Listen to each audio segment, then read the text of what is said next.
Welcome to the Larry Kreider's Leadership Podcast. Larry is the author of over 40 books, the founder of Dove International, a worldwide family of churches and ministries in 6 continents, and has over 50 years of leadership experience. He and his guests will share inspirational leadership insights from their journey with God. These insights, gleaned from serving leaders in many nations, will transform your life and leadership. For more information on Larry's books and resources, visit LarryKreider.com.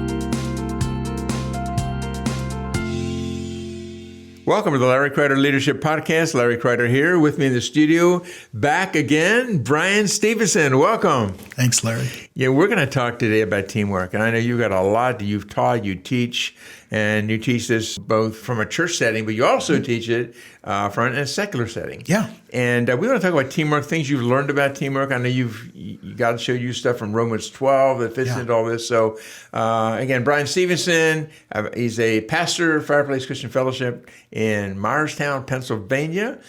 He's a musician. He has a recording studio. I know that's true because I was in the recording yes, studio. You've been a few times. Some of our audiobooks have done there. You've been fantastic. Yep. You're a consultant in the marketplace, and a lot of this applies to your consultant work. You teach Bible at a Christian school. You're a fivefold pastor with WSA. You have an Airbnb, and your wife Rachel has this luxury wedding floral business that's amazing. Yeah, absolutely. So you do all these things, but you've got to understand teamwork for this to work. Absolutely. So let's talk about teamwork. Get it started. Again, I welcome you here, all of you from 110 plus nations of the world, and these principles we talk about will apply to your nation. Absolutely. Apply to any culture, any part of the world, because it's based in the Bible. Yeah, based on the truth. Bryan, go for it. So thanks, Larry. I just want to say before we get too far into this, God's principles, the kingdom principles are the best principles. They are. We don't have to find anything better. Right. And so what I've done over the years, what God's spoken to me over the years is looking at Romans 12. So if you're listening to the podcast, before we get too far into this, pause this and go read Romans 12. 21 verses that will absolutely revolutionize the way that you approach team leadership. Beautiful. So go do that and then come back. All right, welcome back. So, a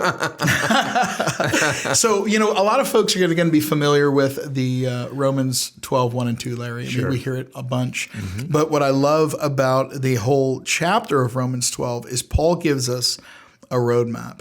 Mm-hmm. He starts by telling us that we need to embrace being set apart. Right. And he tells us that as folks that are set apart in the marketplace, we might use language like, "Hey, you're set apart for a reason. You're uniquely qualified." Right. And in the church, in the Christian life, we'd say Jesus qualifies us. Right.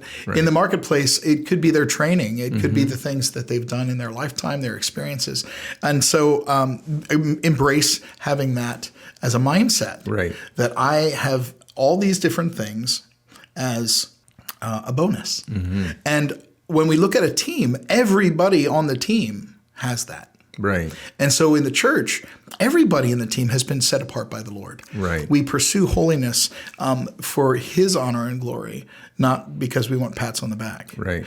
The second part of that is that we need to pursue transformation. Mm-hmm. And so for some of us, transformation is literally that the Lord takes us out of the miry clay. Right.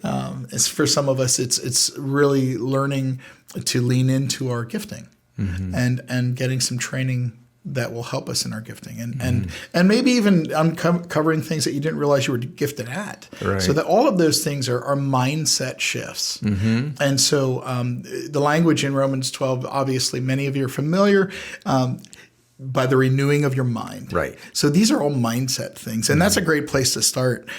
From there, he moves on, verses 3 through 5. There's one of my absolute favorite verses. Don't think of yourself more highly than you ought. Right. So that's a key leadership principle. Absolutely. Oh my goodness. And to me, looking at yourself with sober judgment isn't I'm worm. It's not worm theology. Exactly. It's I have gifting, and I don't have to have all the gifting. Right. And so, we need to be honest in that. And then Paul goes on to say, using God's measuring tool. He says, use faith. So we're not just talking about our knowledge, but the wisdom that God provides, being able to lean into the way that the Lord would wire us and say, you can believe for something that you don't see. Right. Which is huge, especially on a team. Vision casting is that. You're bringing folks with you. You're not a leader if there's no one following you. That's exactly right. You're just out taking a walk. Exactly, which can get very lonely. So working on the team concept and really leaning into that is huge.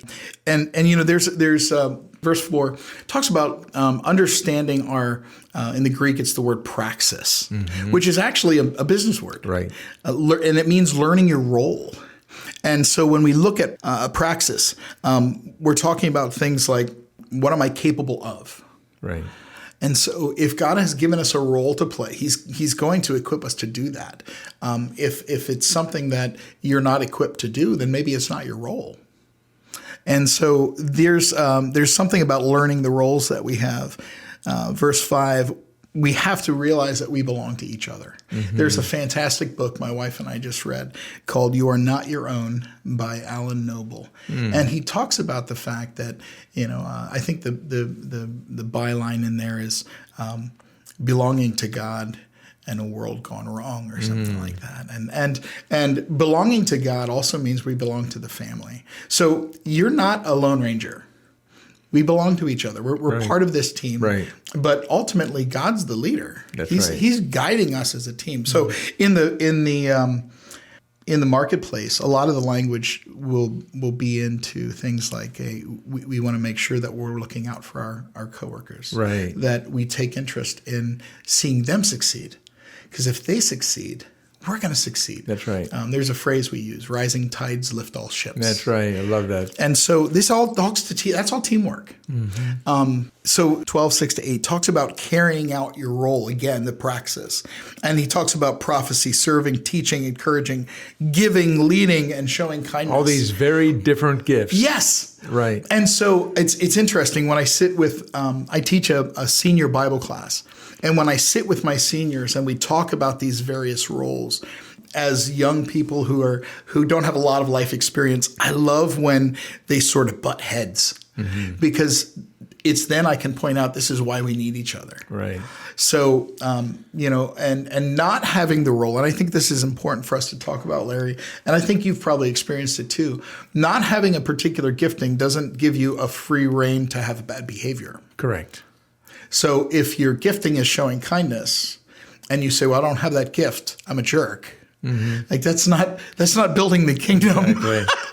Exactly. So knowing your role or carrying out your role when you know what it is pretty imperative in a team. So I would be curious, and I don't mean to turn the tables on you here, but I've been talking a lot. In your experience with team building, Larry, have you ever encountered somebody who didn't necessarily have the right seat? They were trying to fulfill a role that they weren't equipped for. Yeah. In the book, I think it's Good to Great, talks about having the right people on the bus, the right people in the right seats on the bus. And there's times I've been in the wrong seats, for example, and others have been. And then you have to have the crucial conversations and talk about that, and then make the changes that are needed to be made. So yeah, that's happened many times in my short 72 years of life. That's happened many, many times. And I think when we are honest with ourselves, I appreciate you, Larry, because in the time that I've known you, you're honest about mistakes you've made. Right.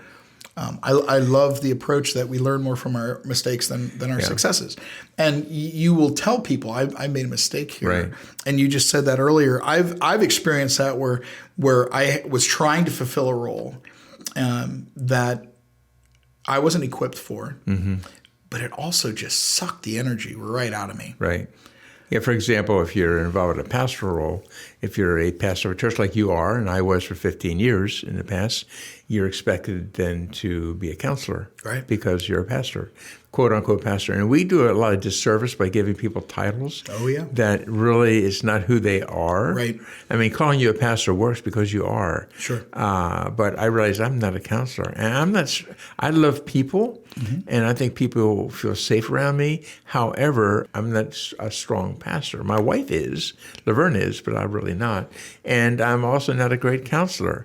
I'm a leadership coach, mentor, but I'm not a great counselor. So I'll be quick to tell people, I'm going to connect you with somebody who can really help you. Right. Why should you struggle with me? Because I'm not going to be able to help you in the way you really need to be helped. Absolutely. And I mean, we planted the fireplace over 20 years ago now. Right. And that was Charlie and Heidi Klein. Right. And Charlie is a gifted fivefold evangelist. He's amazing. He is amazing. The growth of the fireplace attributed largely because of the evangelistic That's right. gifting that Charlie carried. It was interesting to listen to him years ago, and even right when Rachel and I stepped in, say to people, I'm not a pastor. Right. Like, Pastor Charlie, I'm not a pastor. And that's a guy who knows the role that God gave him, right. the praxis, right. the work that needs to be carried out. And he did it really well. He also recognized, I'm not a pastor. I need these people around me. That's right. That's one of those maxims that we have to embrace as a church, is to know your role. Yeah, I found in my life, just as we're still turning these tables back and forth, I found that over my life, I've had to have many pastoral kind of people on my teams. Yeah. Because if I was leading the team and they would pick up at areas I would simply miss. And I used to feel bad about that, like, what's wrong with me? I realized, no, that's not how I'm wired by God. I need to do what I do well and let others do what they do well, and we work as a team. And now I've been blessed to work with a lot of the same people for 35 years. It's been amazing. But if you look at all of us who even lead globally in the Dev Global family, and as we work together, we're very, very different in our giftings.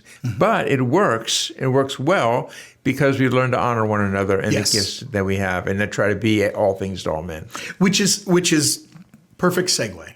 So moving into verses 9 to 13, don't fake it. Right. Paul says, genuinely love people. Right. Don't fake love people. Yeah. And so if you're building a team, you can't lead someone that you don't love, because then you're just going to boss them. You're going to become a boss, and it's going to become nasty for everybody. Right. And so we spend a lot of time, Rachel and I will spend a lot of time building relationships. So every elder team meeting, we start by having a meal together. Yeah. We share a meal.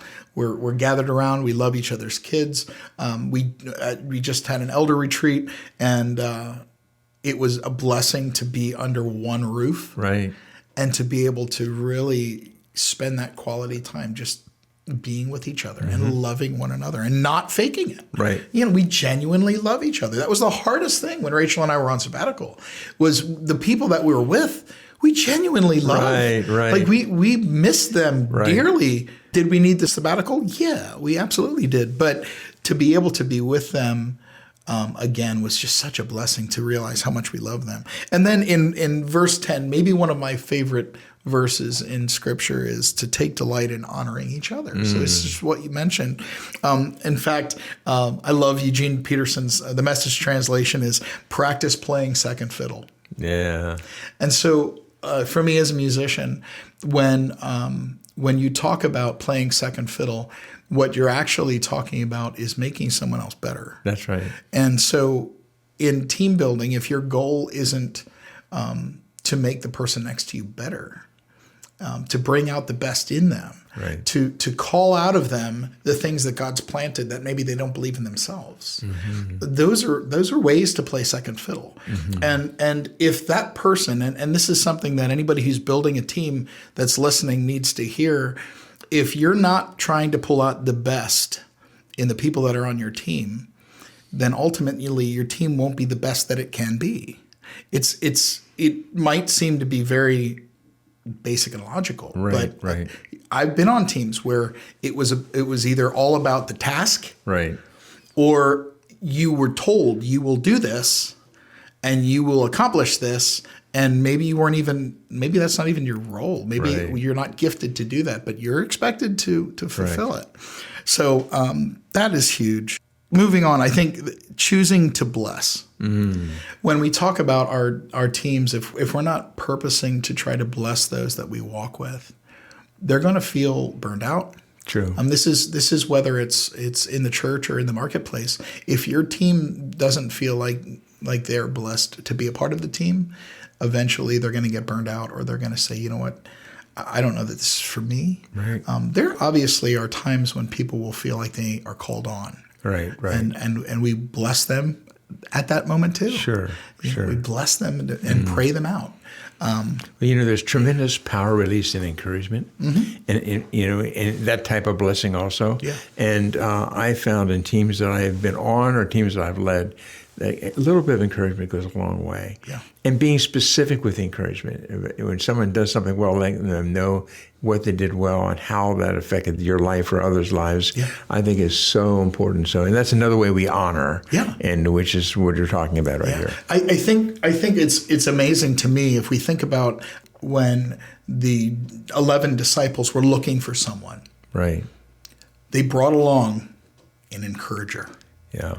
And it should show us how important encouragement is to team. Mm-hmm. The next one that I have here, 12:15, weep with those who weep, rejoice with those who rejoice. Choose to empathize. Yeah. Some of these are choices that we need to make. Right. It's, again, going back to my seniors, it is funny. We just talked the other day, and the one particular young lady said, I'm not really good at empathy. I presented a problem for them to work through. And her response was, I would tell them, just get over it.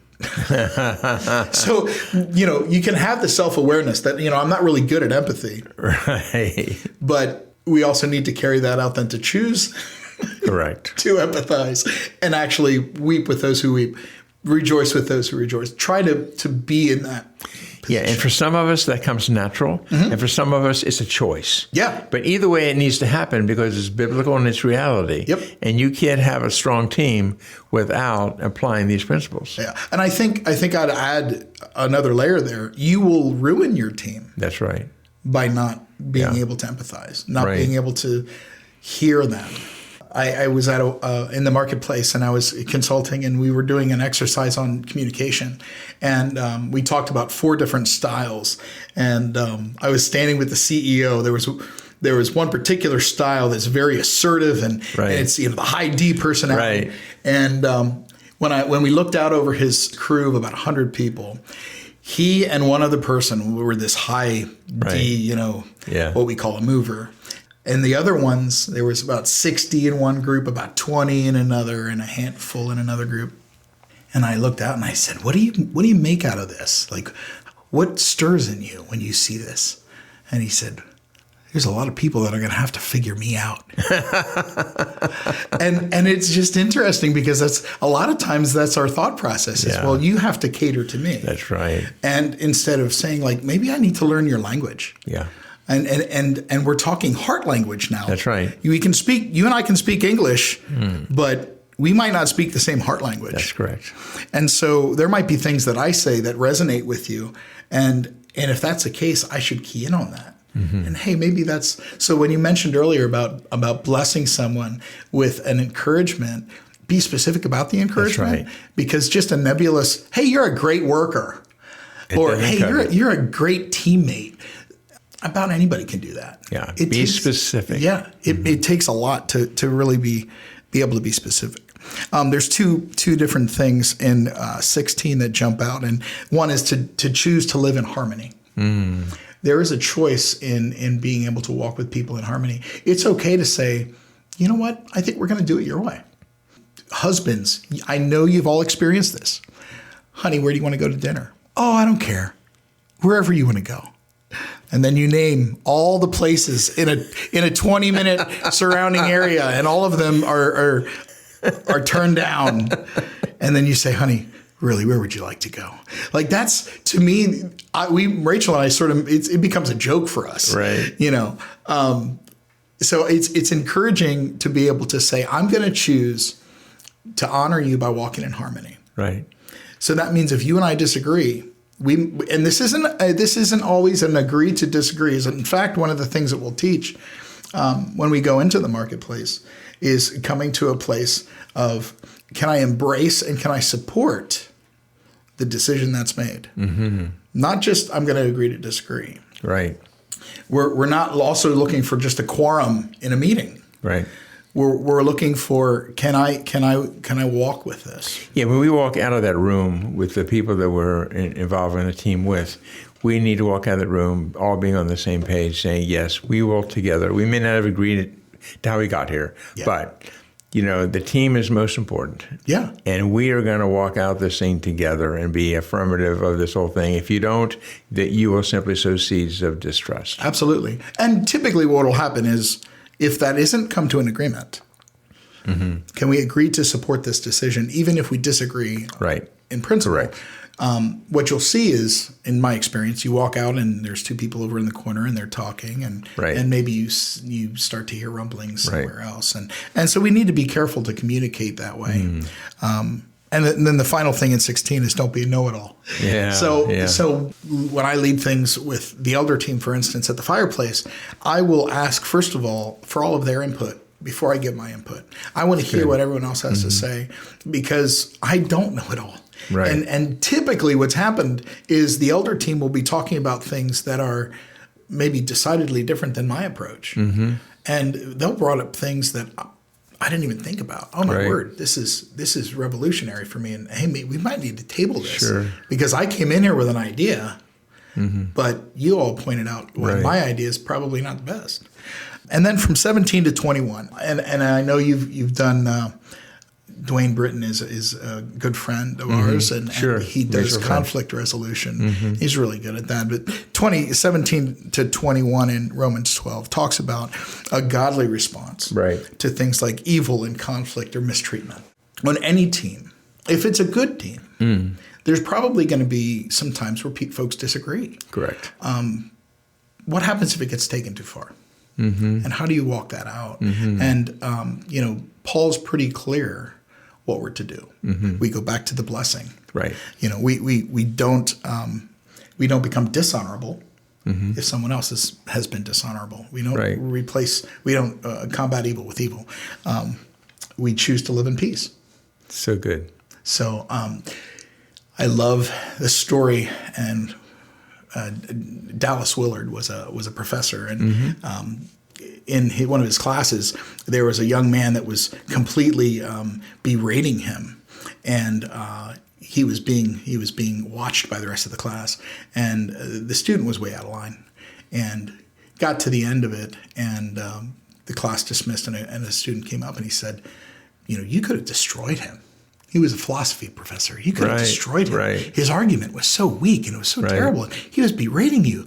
And Dallas looked at him and he said, I was exercising the choice to not have to have the last word. And so, when I look at the end of Romans 12, when I think about team building, Paul covers so much in 21 verses. It would behoove us, I think, as team leaders, whether we're in the marketplace or in the church, to say, what are these things and how am I, gauge myself? Do that whole sober judgment thing. And so how am I doing as a leader? When people snap at me, am I snapping back? If people disagree with me, do I feel like I have to defend myself? Or do I listen to their disagreement and say, you know what, you might have a point. So, yeah. Excellent. So we take the whole book, the whole chapter of Romans 12, and step by step it tells us there how to lead a team effectively. Absolutely. That's amazing. And you do this, like if someone's listening saying, well, man, I want to know more about this, maybe put some of this on the show notes. Yep. Some of the I'll information put the whole on the show notes. Okay. Absolutely. That'd be great. Put that on there. And also if there's somebody, within either driving distance or somebody that wants to have you come, either they live in some other part of the nation of the world, and help them with their teams. You willing to do that? Absolutely. Okay. I would love to. Good, because that's what you do both in the marketplace, both in the business side, and also on the church side. Yeah. So, younger leaders listening to us today, last opportunity you have in this podcast, Bryan, share with them. If there's anything you would say, make sure you know this, what would that be? I would say make sure you know that your role is to care for the people that you're leading. Beautiful. And if you're genuinely loving and genuinely caring for them, they will succeed. They will run way past you. Right. That's the goal. And the kingdom of God will expand. Exactly. If you're in the marketplace, your business, all the metrics that you want to see go up will go up. All the ones you want to see go down will go down. Yeah. Guaranteed. Yeah, Jesus said it like this. He said, greater works will you do when I go to the Father. And that's the goal for all of us, that those that we help, that we train, that we bless, that we pastor, whatever, will go much further ahead than we could ever go. Elisha, you got the double portion, the double anointing. And that's our heart, is to see that happen with the teams that we help prepare, because they will lead teams in the future. Absolutely. And some of it based on what they've learned with teams that we're leading right now. Yeah. Yeah. Bryan, thank you so much for joining us today for Larry Kreider Leadership Podcast. Again, check out the show notes, everyone.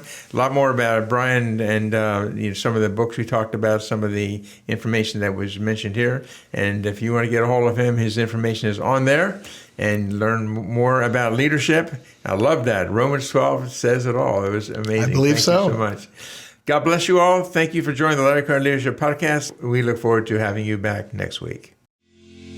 Thank you for listening to Larry Kreider's Leadership Podcast. If you want more information about any of Larry's books, daily devotionals, small group resources, or any other teachings, go to larrykreider.com.